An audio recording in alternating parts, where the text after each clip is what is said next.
ఒక అమ్మాయి ముగ్గురిని ప్రేమించిందంట. ఇద్దరితో శరీరం పంచుకుందంట. మూడో వాడితో ఇలా అంటుందంట, మా అమ్మకి మన విషయం తెలిసిపోయింది, తనకు అస్సలు ఇష్టం లేదంట. మా అమ్మ కోసం నన్ను వదిలేస్తావా అని అడిగిందంట. అప్పుడు అబ్బాయి అన్నాడంటే ఇలాగా, ఇద్దరితో శరీరం పంచుకున్నప్పుడు మీ అమ్మకి ఇష్టమేనా అని అడిగాడంట. అప్పుడు అమ్మాయి చెంప మీద ఒక్కడు కొట్టిందంట. పర్లేదు, నా మనసుకు తగిలిన గాయం కంటే ఇది పెద్దగా నొప్పి అనిపించట్లేదు, కానీ ఒక్క విషయం చెప్తా, గుర్తుపెట్టుకో. ఇదే తప్పు మీ అమ్మ చేస్తుంటే, ఇదే విషయం నీ ఫ్రెండ్స్ వచ్చి నీ ముందు చెప్పుంటే నీకెలా ఉండేదని అడిగినప్పుడు ఆ అమ్మాయి కంట్లో నుంచి నీళ్ళు వస్తున్నాయంట. తనకు తెలియకుండా అబ్బాయి అంటున్నాడంటే ఇలా, మీ అమ్మతో ఎందుకు పోలుస్తున్నానో తెలుసా, నిన్ను కూడా మా అమ్మలా చూసుకున్నాం కాబట్టి. ఈ ఒక్క మాటతో ఆ అమ్మాయి కుప్పగూలిపోయి ఏడుస్తూ ఉందంట.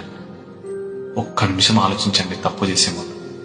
ఇదే సుఖాన్ని మీ అమ్మ కోరుకుంటే, ఇదే విషయం నలుగురు మాట్లాడుకుంటుంటే మీ గుండె ఎంత తరుక్కుపోతుందో.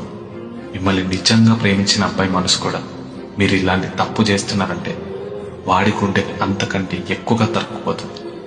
గుర్తుపెట్టుకోండి, తప్పు చేసే ముందు ఆలోచించండి.